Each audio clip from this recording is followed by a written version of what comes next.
Hey guys, Gradysmom here with volume 11 of my cooking series. This is going to be for a pasta dish. It is just a chicken with bacon and tomatoes and kale pasta dish with a pesto based sauce. And all you're going to need for this is some bacon, some tomatoes. These I just picked fresh from the garden. Literally, I just went outside and picked them. So I'm going to use these. It's about 2 cups. And then I have about 1.5 cups of chicken that is left over from a rotisserie chicken that I made. So I'm going to use that. Some pesto sauce. I just have 2 different brands here. This jar is almost gone. It's down to the very bottom, as you can see. So I'm just going to use the last couple teaspoonfuls in here to get every drop. And then I'm going to use the rest of it, just this Trader Joe's brand pesto. But any jarred pesto will do. And obviously, if you have homemade pesto, that would be delicious as well. A little bit of extra virgin olive oil we're going to need, some Parmesan cheese, a pasta of your choice. However, when I make this dish, I always use the Farfalle, which is a bow tie pasta. And then lastly, you're going to need some washed and chopped kale. So first I'm going to go ahead. There's not that much prep work because the chicken's broken up, the tomatoes are broken up. All I have to do is just cut this one big guy probably in 3 or 4 pieces. So I'm going to go ahead first.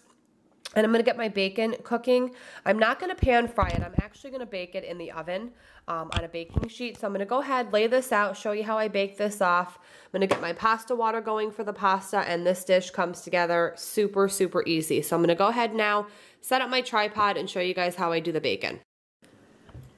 Okay, so I have 2 large baking sheets here. I'm going to go ahead first, and I'm going to line them with some parchment paper.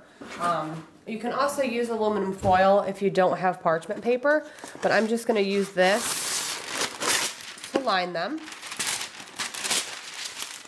And you're definitely going to want to line your tray. It'll be a lot easier to clean up at the end.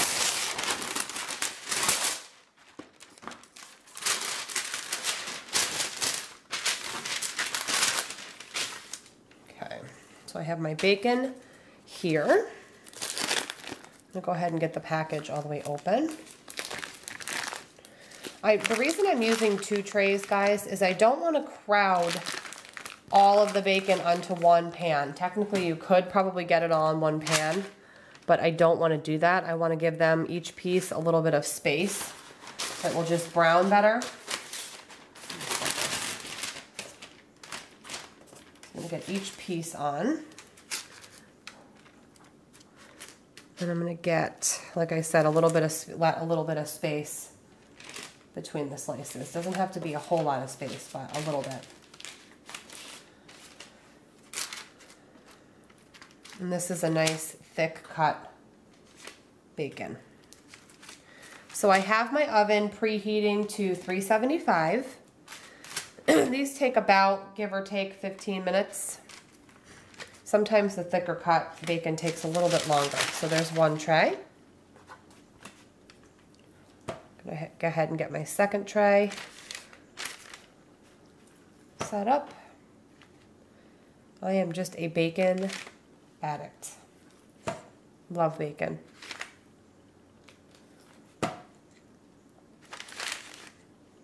And the nice thing about this recipe, like I said, there's not a lot of prep work.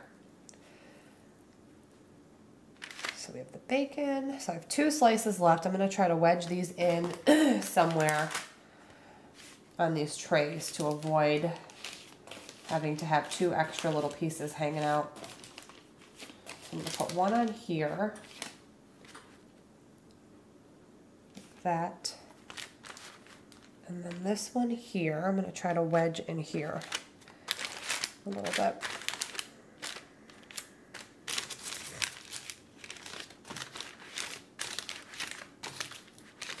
So actually, now that I look at it, you probably couldn't do all these slices on one sheet. It would be way too crowded and the bacon would all be touching. Alrighty, so I have my bacon all lined up on the trays. I am going to get this into the oven as soon as it's done preheating, and then I will get my water going for my pasta. So I'm going to just take you guys along with the process of how to assemble this dish. Okay, so I'm still waiting for the oven to preheat, but I'm just doing a few things to kind of set myself up for success to make it easier. So first I have a big pot of just water that I'm going to boil the pasta up in. And then next to that, I just have an empty large skillet because after the pasta is done cooking, it's going to go into here eventually. So everything else is going to go in here first. So I'm gonna go ahead and get the other things in this pan first so it's all set to receive the pasta at the very end. Okay guys, so my bacon is out of the oven. I took it off the tray and I just have it on this plate. I have to cut it up. I have my pasta in the pot boiling away. The timer is set. I have about 5 minutes left on that. And now I'm going to go ahead and get my heat turned up on this pot, which obviously the chicken's fully cooked, but we want to warm it back up. The tomatoes are obviously fresh picked, so we just want to kind of warm those up. So I'm just going to let this go. I'm going to drizzle a little bit of olive oil in here. And again, let this warm up, and then once this warms up a bit, I'm gonna throw in the bacon and the kale, and then this will be all set to receive the hot pasta, and then we're gonna add the pesto, and we're gonna bring it all together. So I'll be back with you very shortly. Okay guys, hopefully you can hear me with the pots going. I decided I'm gonna throw in a couple extra seasonings in here. I just do these things on a whim. You don't have to do this, but you can if you want to and if you have them on hand. I'm just going to add some dried parsley, and I'm going to add a little bit of these crushed red pepper flakes. These are hot, so if you're going to serve this to kids, I would recommend not adding these unless your kids like spicy things, but these are very hot. They add heat. So I have this pot, or this pan, on like a medium high, almost high, and I'm just starting to move this around. It's getting nice and hot. And it doesn't take long for the tomatoes to kind of open up and get nice and toasty. Pasta is almost done. So I'm gonna go ahead now and I'm gonna get some parsley in. Not too much, but it just adds a nice pop of green and a little bit of flavor. I'm also gonna go ahead and get some black pepper in, just a few nice shakes. I'm not gonna add salt because the bacon is salty, as you know. And for the crushed pepper, I'm gonna use the cap, and I'm only going to put a very little bit, like that, very little bit. And believe me, that little bit will spice it up nicely. I'm going to go ahead and grab my bacon and kale. So I have my bacon here. I'm going to go ahead and get that all in. The bacon is definitely the star of the show. Okay, my pasta is done, so I'm going to go ahead and drain that real quick.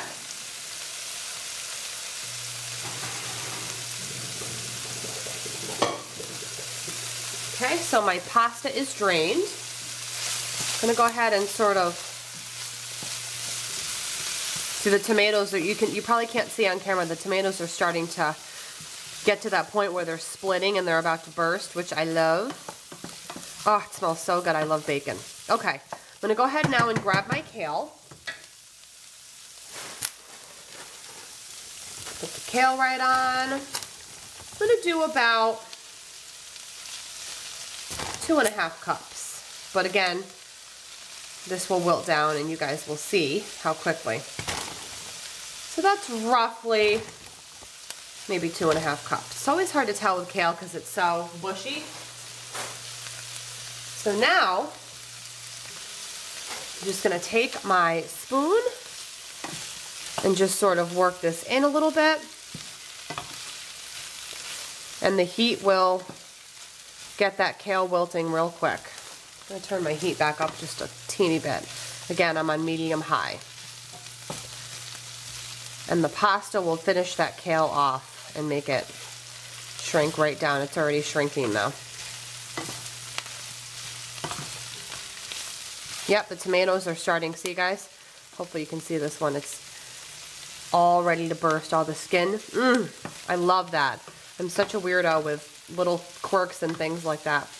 I love when tomatoes get like almost to their breaking point where they're gonna burst. I don't know, I'm weird.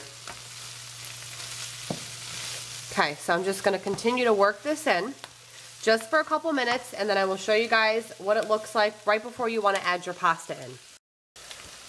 Okay guys, so at this point you're gonna wanna turn your pot off or your pan off and leave it on the burner. I'm gonna grab my pasta.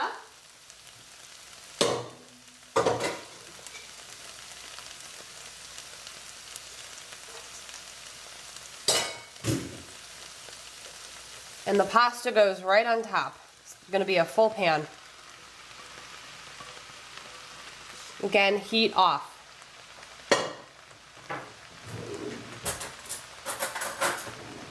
Okay, lastly, we have our pesto. I'm gonna use the one that's almost done first.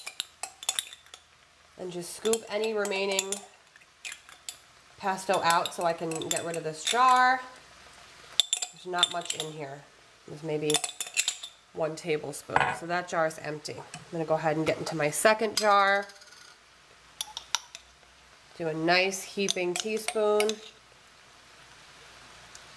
Okay, so just gonna use the back flat part of my spoon to sort of spread that ball out.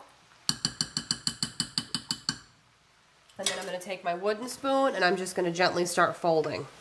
Bringing the bottom up to the top, and be very gentle or you will have pasta and kale everywhere, because as you can see, this pan is at its limit. I actually think this is one of my biggest pans, so I didn't have any other option for a bigger one.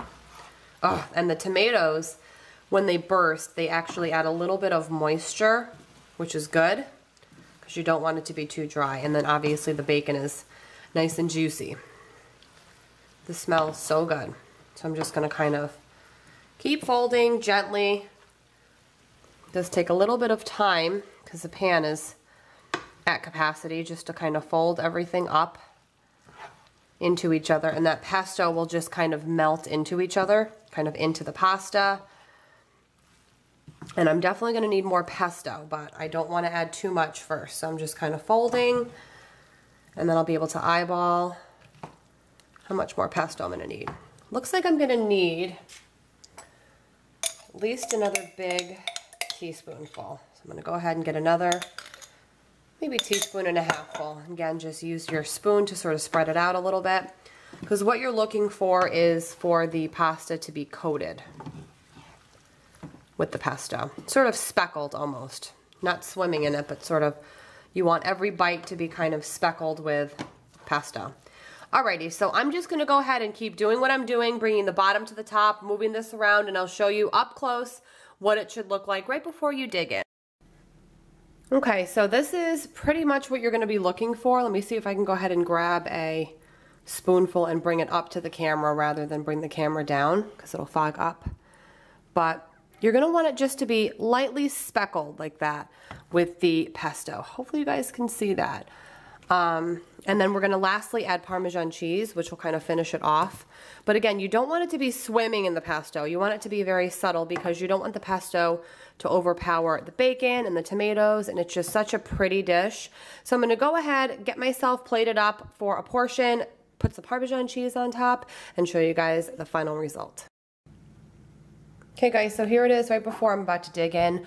What I really love is that it's easy. It's a one kind of dish meal. I just serve it right in the big skillet and just scoop it out of the pot. You don't really need to make anything on the side. If you want to, by all means, go right ahead. But I'm a huge fan personally of a dish that everything I need is in one pot. So I've got my meat, my protein, I have my vegetables with the tomatoes and the kale, and tons of flavor, and it's a very filling dish, and it's a really good make-ahead dish. It lasts in the fridge for a handful of days. And best of all, I think it's really pretty. So again, we just have, you know, the bacon in there, the kale, and then the tomatoes pop. It's just super, super delicious. And the little red pepper flakes I put give it just a little bit of heat. So I'm gonna go ahead and dig in. I hope you guys enjoyed this dish. I hope you guys give this one a try. It's really easy and delicious. So again, thank you for watching. Have a great day, and I will see you guys all very soon. Bye.